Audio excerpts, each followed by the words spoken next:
Il était un peu plus de 8 heures du matin dans la vieille ville de Nashville. Les rues bourdonnaient de l'agitation matinale.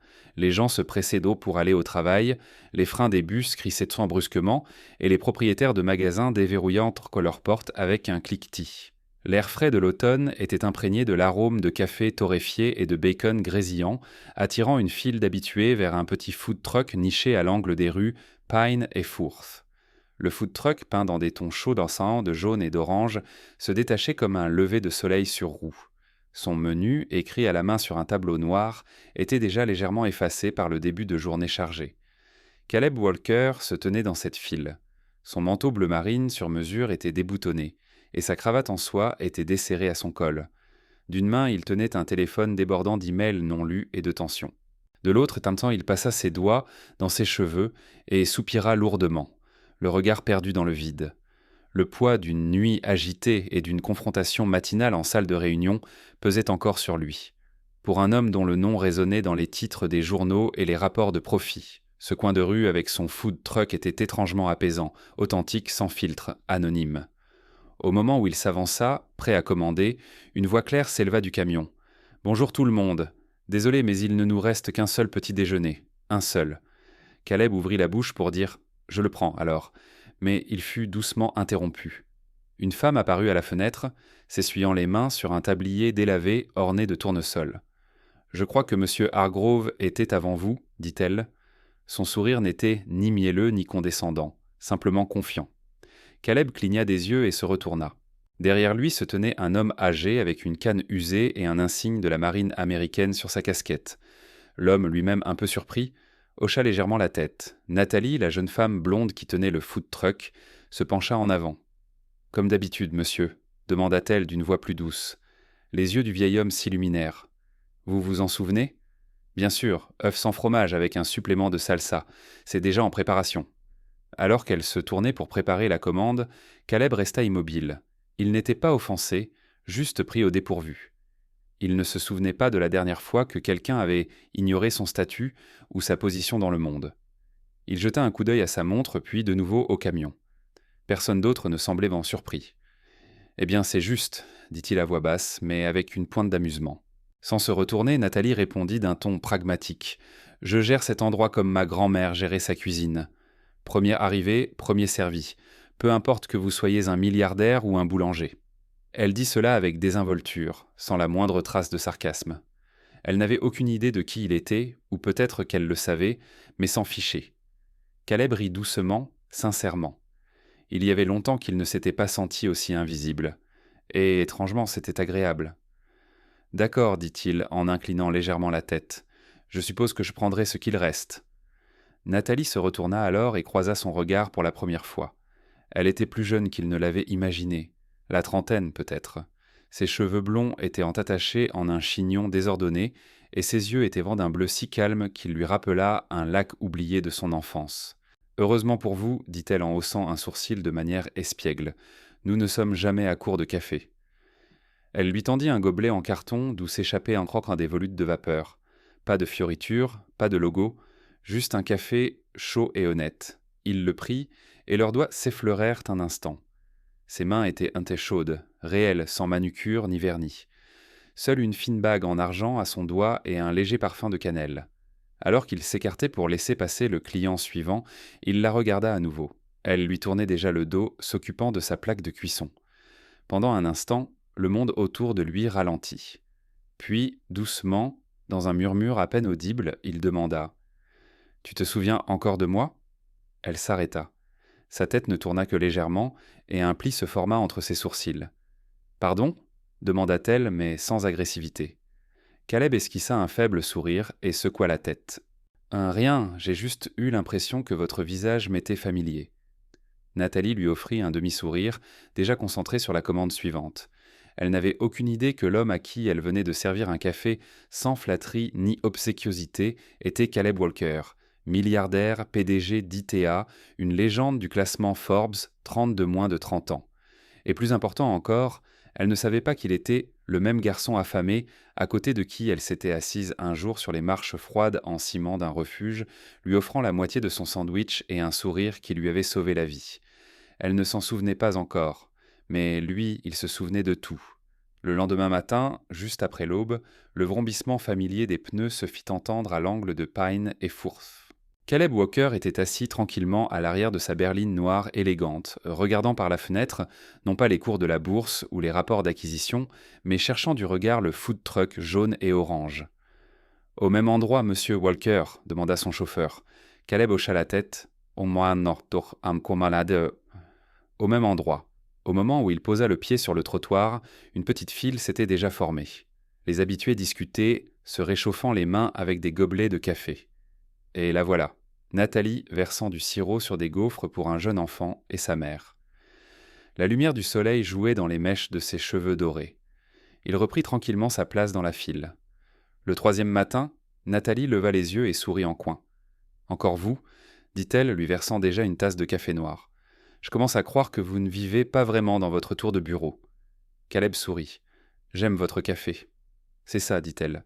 C'est pour ça que vous n'avez jamais commandé à manger. »« Je ne prends pas de petit déjeuner, » répondit-il en haussant les épaules. Elle haussa un sourcil.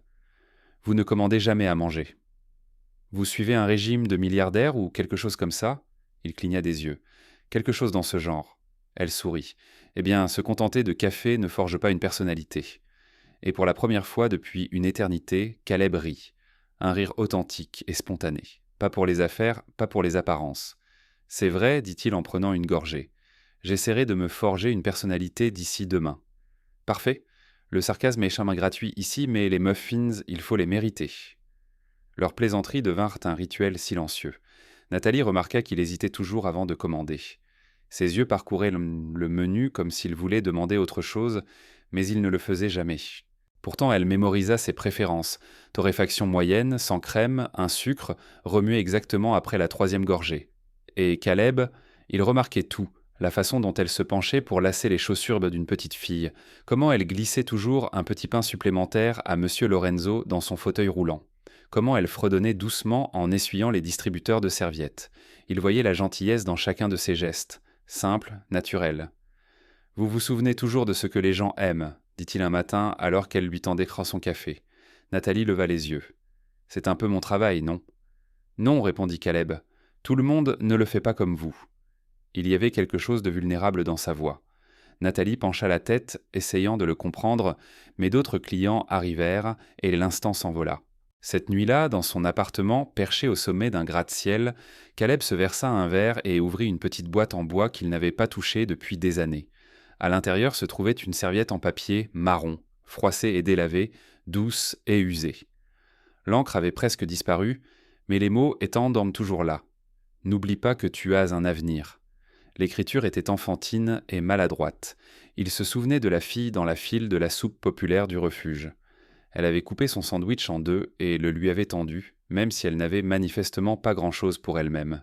« Tu es important, tu sais, même si personne ne le voit pour l'instant. » Ce moment l'avait suivi dans chaque bureau, chaque transaction, chaque nuit blanche.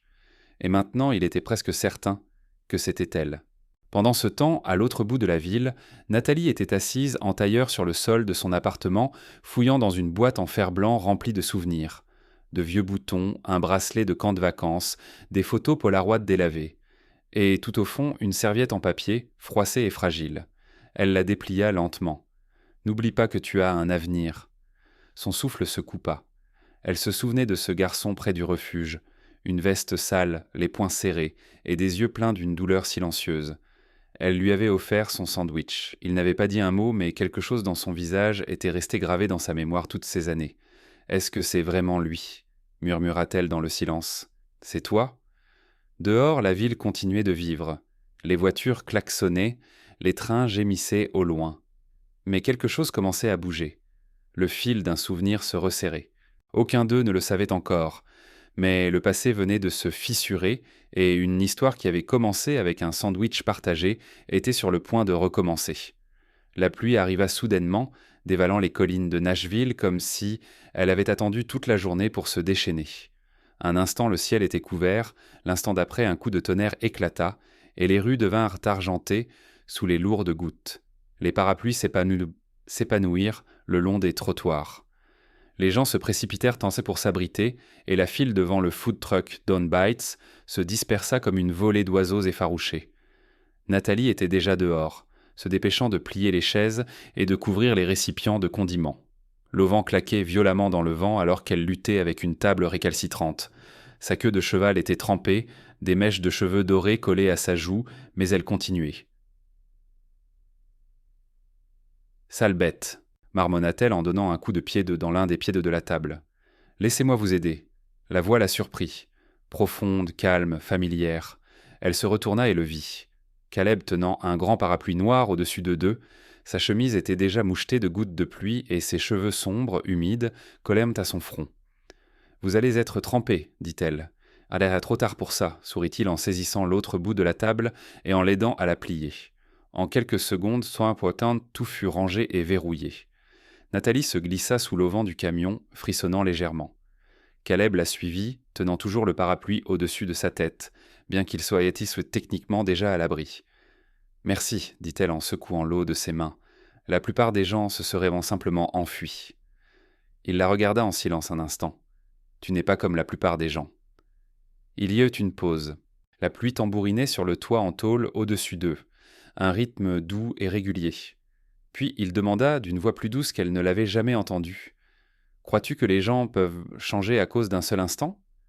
Nathalie se tourna vers lui, les sourcils haussés de surprise. « Que veux-tu dire ? Je veux dire si toute ta vie allait dans une direction, et puis en quelques minutes, quelqu'un disait ou faisait quelque chose qui te faisait croire que ce n'était pas une fatalité. Est-ce que ça peut suffire à changer une personne ?» Elle ne répondit pas tout de suite. Au lieu de cela, elle étudia son visage. Cette fois, il n'y avait pas de sourire en coin, pas de sarcasme, juste une attente silencieuse. « Si l'instant est assez fort, dit-elle doucement, alors oui, je pense que c'est possible. » Caleb hocha la tête, son regard passant au-delà d'elle, comme s'il regardait à travers le temps. « J'avais 10 ans, dit-il. Je vivais dans un refuge en dehors de la ville. Ma mère venait de partir. Pas de mots, pas d'adieu. Je me souviens d'être assis sur les marches froides en ciment près de la cantine, essayant de ne pas pleurer, mais les larmes coulaient quand même. Le souffle de Nathalie se coupa. L'image résonna profondément en elle. Une fille est sortie de la file. Elle avait les cheveux blonds et des baskets sales. Elle tenait un sandwich, s'est arrêtée devant moi, s'est assise comme si nous étions de vieux amis et m'en a donné la moitié. Le souffle de Nathalie devint court. Elle n'a pas demandé pourquoi je pleurais, elle n'a pas essayé de me consoler. Elle s'est juste assise avec moi. Et avant de partir, elle m'a donné une serviette en papier avec quelque chose griffonné dessus. Il la regarda, une fragilité dans son expression. Il y avait écrit « N'oublie pas que tu as un avenir ». Nathalie le fixa, immobile. Le bruit de la pluie semblait s'estomper. Caleb détourna le regard, presque embarrassé. « Ça a l'air stupide, je sais. Mais j'ai gardé cette serviette. C'était la première fois de ma vie que je croyais que quelqu'un pouvait vraiment me voir, que, peut-être, j'étais important. » Sa voix était à peine un murmure. « Tu l'as toujours ?» Il hocha la tête. « Oui, dans une boîte. Je ne l'ai montré à personne jusqu'à récemment. » Nathalie ouvrit la bouche, mais aucun son ne sortit. Sa gorge était trop serrée. Elle se souvenait de ce sandwich, de ce garçon, de ses mains tremblantes. Elle se souvenait avoir arraché une serviette du distributeur et écrit la première chose qui lui était venue au cœur. Elle ne connaissait même pas son nom, elle se souvenait juste de son air si seul et de combien ce sentiment de solitude lui était familier. Commença-t-elle, mais elle s'arrêta. Leurs regards se croisèrent. Dehors, la tempête faisait rage, mais entre eux, il n'y avait que le silence et l'écho de quelque chose de longtemps enfoui. Elle ne le dit pas, et lui non plus. Mais d'une manière ou d'une autre, leur cœur le savait déjà. Ils s'étaient déjà rencontrés, et sans même s'en rendre compte, ils s'étaient pas retrouvés. La matinée avait commencé comme n'importe quelle autre. Le soleil filtrait à travers les toits du quartier historique de Nashville. La rue vivait à son rythme habituel. Les baristas criaient sick et les commandes, les musiciens de rue accordaient en leur guitare, et une petite file se formait déjà devant Down Bites. Nathalie s'affairait dans son camion, nouant son tablier, préparant sa plaque de cuisson et fredonnant doucement. Et Caleb était là, comme chaque jour depuis plusieurs semaines. Le même manteau bleu marine, la même hésitation maladroite avant de commander, et la même chaleur dans les yeux à laquelle elle commençait à peine à se fier. Elle lui servit son café sans demander, et il sourit. Ce sourire silencieux et reconnaissant qui provoquait toujours un léger frisson dans son ventre. Mais ce moment paisible ne dura pas. Tout commença par le flash d'un appareil photo, puis un autre, suivi du bruit immistakable de pneus qui crissent. Un SUV noir s'arrêta brusquement au bord du trottoir, les portes s'ouvrirent, et une horde de personnes en sortit, armées de caméras, de microphones et de voix bruyantes. « Caleb, monsieur Walker, est-il vrai que vous meniez une double vie ?» Caleb Walker, PDG de Walker Innovations, se cachant au vu et au su de tous. Pourquoi cette mascarade ? Nathalie se figea. Le gobelet de café lui glissa des mains et s'écrasa sur le trottoir. Son esprit se vida et son cœur se mit à battre comme un tambour. Walker. Non, pas possible. Caleb Walker. Le nom la frappa comme une gifle. Un nom qu'elle avait vu sur des panneaux d'affichage, lu dans les nouvelles financières et les gros titres sur les start-up technologiques. Walker Innovation, un empire technologique, son PDG milliardaire. Caleb s'avança rapidement, les mains levées pour la protéger. « Arrêtez !» dit-il d'une voix ferme mais calme. « C'est une propriété privée. Vous devez partir. » Un journaliste lui fourra un micro sous le nez. « Est-il vrai que vous vous faisiez passer pour un homme ordinaire pour flirter avec la fille du food truck ?» C'était la goutte d'eau. Les yeux de Nathalie s'écarquillèrent dans d'incrédulité. « Quoi ?» souffla-t-elle, la voix tremblante. La foule se tourna vers elle.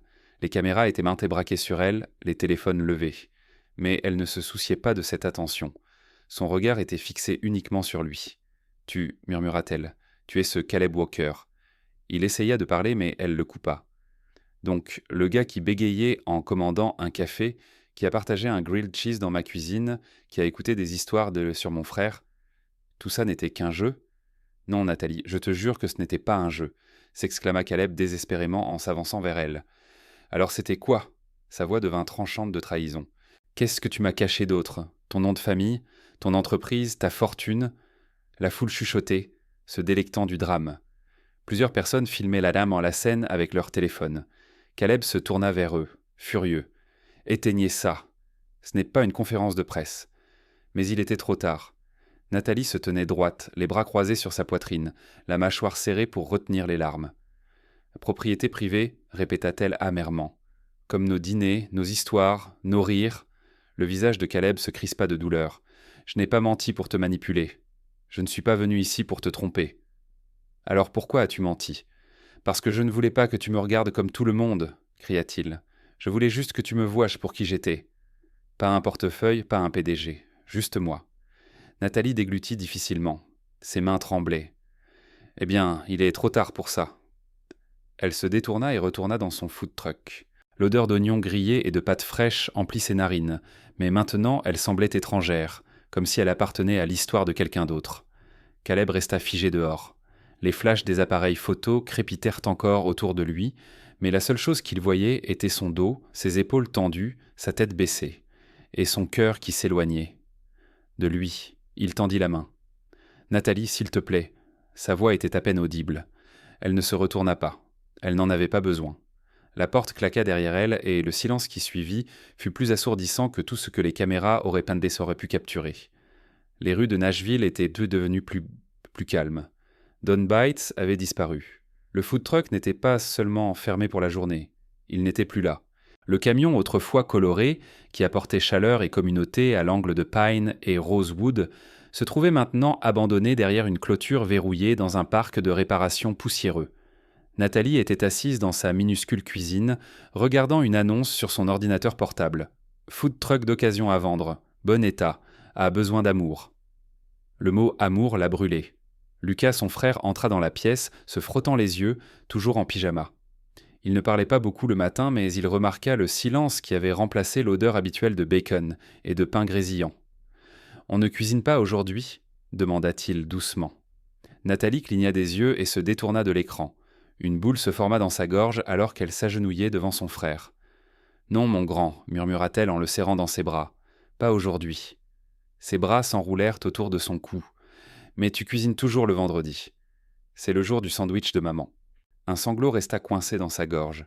Elle le serra plus fort, enfouissant son visage dans son épaule. « Je sais, dit-elle d'une voix brisée. « Je sais. » Lucas ne comprenait pas les détails sur les titres viraux, les milliardaires, les mensonges ou la trahison. Mais il comprenait quand les mains de Nathalie tremblaient en tenant une spatule. Il comprenait quand ses yeux ne souriaient plus. Il pose son menton sur son épaule. « Quelqu'un a brisé ton cœur ?» Nathalie laissa échapper un soupir étranglé. Oui, à l'autre bout de la ville, Caleb était assis dans son bureau d'angle chez Walker Innovations. Les fenêtres du sol au plafond inondaient la pièce d'une lumière qu'il ne ressentait pas. Son assistante frappa doucement. « Monsieur Walker, la réunion trimestrielle du conseil d'administration, annulée, mais les investisseurs de Zurich, j'ai dit annulée. » Elle hésita, puis se retira lentement. La porte se referma, le laissant à nouveau seul. Il regarda son reflet dans la vitre. Il ne lui ressemblait plus, pas au vrai lui. C'était juste le masque soigneusement construit d'un homme qui avait tout, sauf la seule chose qu'il voulait. Il ouvrit un tiroir et en sortit une petite boîte en fer blanc, cabossée, délavée, celle qu'il avait transportée à travers les familles d'accueil, les refuges, les dortoirs et les bureaux. À l'intérieur, caché sous de vieilles photos, se trouvait un morceau de papier carré, jauni par le temps, délavé, mais toujours lisible. « N'oublie pas que tu as un avenir. » L'écriture était à l'encre bleue, un peu de travers, probablement faite à la hâte. Il se souvenait encore du jour où elle la lui avait donnée. Il était un garçon maigre avec de la saleté sur les joues et une tempête dans la poitrine. Et elle était une fille avec un sandwich chaud, des yeux doux et une sorte d'espoir auquel il ne croyait pas à l'époque. « Tu es important. Tu sais, même si personne ne le voit pour l'instant. » Il ne connaissait pas son nom à l'époque, mais sa voix était restée avec lui. Et maintenant, il savait que c'était elle. Ça avait toujours été elle, la fille du refuge, la fille au sandwich, la fille au sourire qui lui avait dit que la vie pouvait être plus que de la douleur et des faux semblants. Nathalie. Il ferme les yeux. Tout ce qu'il avait construit ne signifiait rien sans elle. Les réunions, l'argent, les titres. Il avait construit un avenir, comme elle le lui avait dit. Mais à quoi bon un avenir si elle n'en faisait pas partie ? En bas, son chauffeur attendait, à côté de la Bentley, mais Caleb n'était pas prêt à partir. Pas encore. Il devait faire quelque chose. Pas un geste spectaculaire, pas des excuses grandioses pour les caméras, mais quelque chose de vrai. Quelque chose qui dirait « Je te vois, je me souviens de toi, j'ai besoin de toi ». Et cette fois, il ne mentirait pas. Cette fois, il se battrait pour la vérité. Car il réalisait seulement maintenant qu'elle n'était pas seulement la femme dont il était tombé amoureux. Elle était la raison pour laquelle il avait jamais cru en l'amour. La salle de bal était le comble de l'élégance. Des lustres en cristal scintillaient au-dessus, et les couverts en argent cliquetaient pranti doucement en dessous.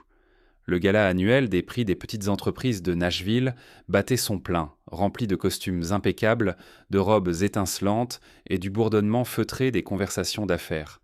Nathalie se tenait à l'arrière, près de la sortie. Elle n'avait pas prévu de venir, mais son amie Rosa l'avait suppliée de sortir de son appartement, d'arrêter de laisser la tristesse infuser dans ses os comme un thé trop longtemps infusé. Nathalie avait cédé, principalement pour apaiser son amie. Elle ne savait pas que Caleb prendrait la parole. « Veuillez accueillir le PDG de Walker Innovations, Monsieur Caleb Walker. » Son souffle se coupa. Son premier réflexe fut de partir, mais ses jambes refusèrent de bouger. Elle resta. Caleb s'approcha du podium. Il portait un costume noir, mais sans cravate. Les 2 premiers boutons de sa chemise étaient ouverts. Il y avait des cernes sombres sous ses yeux et une raideur dans ses mouvements qu'elle n'avait jamais vue auparavant. Il sortit une feuille de papier, fit une pause, puis la plia en 2 et la posa sans la lire. Un murmure parcourut la foule. Il balaya du regard la mer de visage, mais ses yeux n'en trouvèrent qu'un seul, le sien. Nathalie ne sourit pas, ne hocha pas la tête, mais elle resta. Alors il commença. « On m'a demandé de parler de leadership ce soir, dit Caleb. » Sa voix était calme, mais empreinte de quelque chose de plus profond, d'innovation, de vision, de succès. J'avais préparé un discours, des graphiques, des points clés, le discours habituel. Il baissa les yeux puis les releva. Mais je l'ai jeté, parce que rien de tout cela ne me semblait plus vrai. La salle devint silencieuse. Elle tenait un food truck, dit-il simplement. Je dirigeais une société. Elle se levait avant l'aube et nourrissait une centaine de personnes avec 2 mains et une seule poêle. Je siégeais dans des salles de réunion à parler de croissance et de stratégie. Elle servait de la guérison. Je servais des chiffres. Et pourtant, c'est moi qui étais nourri. Des soupirs étouffés se firent entendre dans la salle. Il ne jouait pas un rôle, il n'essayait pas de vendre quelque chose. Il se confessait. « J'ai rencontré une femme il n'y a pas si longtemps, continua-t-il. Elle se fichait de savoir qui j'étais. Mon titre ou mon compte en banque n'avait aucune importance pour elle. Ce qui comptait, c'était que je dise « s'il vous plaît » et « merci », que je cède ma place dans la file à quelqu'un de plus âgé, que je me souvienne que les gens sont plus importants que les profits. Il baissa à nouveau les yeux, sa voix plus basse. Et je lui ai menti. Et pas parce que je voulais la tromper, mais parce que j'avais peur que si elle voyait qui j'étais vraiment, elle cesserait de me regarder comme elle le faisait quand elle pensait que je n'étais personne. Un long silence s'installa. Puis il releva les yeux, fixant directement le fond de la salle. Ce soir, je veux dire quelque chose sans costume, sans titre. Simplement en tant qu'homme qui est tombé amoureux de quelqu'un d'honnête, de gentil et d'infiniment plus courageux qu'il ne le sera jamais. La salle retint son souffle. Je ne mérite pas son pardon, dit-il, mais je passerai le reste de ma vie à essayer de le mériter. Aucun applaudissement ne suivit. Il descendit lentement du podium, sans saluer, sans sourire, et commença à traverser la foule. Les gens se tournèrent sur leurs chaises. Les chuchotements le suivirent, mais Nathalie ne bougeait pas. Elle se tenait immobile, les mains jointes devant elle, les yeux brillants. Et pour la première fois depuis que tout s'était effondré, son cœur se fendit juste assez pour laisser entrer la vérité. Le soleil étendit ses doigts dorés sur les rues calmes du centre-ville de Nashville. L'air du matin était frais et immobile, plein d'une promesse à laquelle Nathalie ne croyait plus. Elle déverrouilla la porte latérale du food truck Down Bites, le vieux camion qu'elle avait récupéré du dépôt. Pas pour le vendre, pas pour cuisiner, mais simplement pour se souvenir de ce qu'il représentait, de qui elle avait été. Mais ce matin-là, il était déjà là. Caleb se tenait à quelques mètres de distance. Pas de costume, pas de chauffeur, pas de téléphone. Juste un jean, une veste bleu marine usée et des yeux fatigués qui semblaient ne pas avoir dormi de la nuit. Il avait l'air d'un homme qui avait attendu. Nathalie se figea. « Je ne vous laisse pas frapper, dit-il doucement. Je ne voulais rien forcer. »« Tu es persévérant, répondit-elle. Il esquissa un faible sourire. « Toi aussi. » Le silence s'étira, non plus tendu, mais simplement lourd de non-dits. Puis il s'avança, sortit un dossier de son sac et le lui tendit. Elle hésita, mais le prit. À l'intérieur se trouvait une proposition commerciale formelle, des plans d'expansion pour Down Bites, 5 emplacements à travers l'État, en conservant ses recettes, son nom, son histoire. En bas, une ligne était surlignée. Propriété majoritaire, 51%, Nathalie Quinn. Elle leva les yeux vers lui. « Tu me donnes le contrôle ?»« Oui. Pourquoi ? Pourquoi renoncerais-tu à ça ?» Caleb s'approcha. « Parce que tu m'as appris que l'amour, ce n'est pas posséder, c'est offrir. » Puis il posa un genou à terre. Pas avec une bague, mais avec une cuillère. Une cuillère en métal gravée du nom de sa grand-mère. « Nathalie Quinn, dit-il d'une voix tremblante. Veux-tu être ma partenaire, en affaires, dans la vie, en tout ?» Des larmes perlèrent à ses yeux. Son rire les traversa, comme une lumière. « Seulement si tu promets de ne plus jamais faire semblant. »« Jamais, » murmura-t-il. Elle le serra dans ses bras et le tint contre elle, comme on serre une maison. Les portes d'une petite chapelle s'ouvrirent, inondant la pièce d'une lumière matinale dorée et de l'arôme de café et de pain chaud provenant du nouveau restaurant Down Bites, juste à côté. Caleb se tenait près de l'autel, nerveux. Sa cravate était de travers.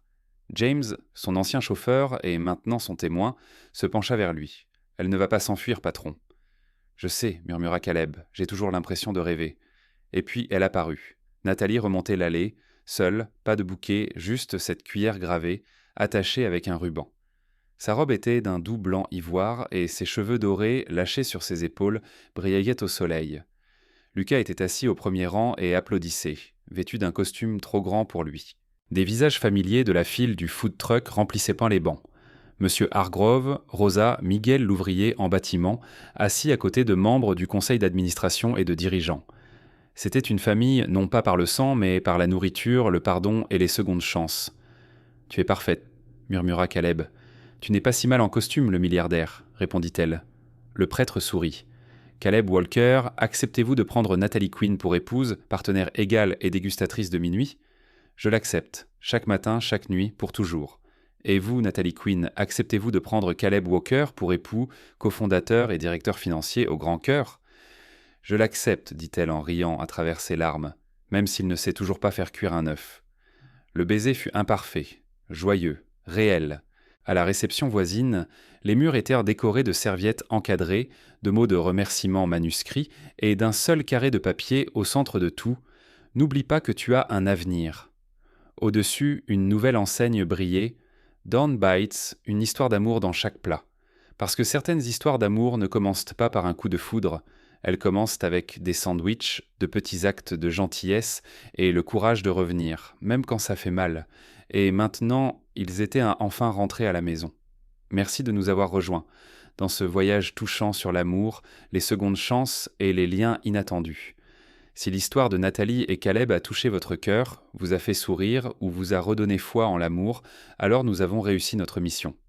Chez Histoire d'âme, nous partageons des récits qui guérissent et inspirent.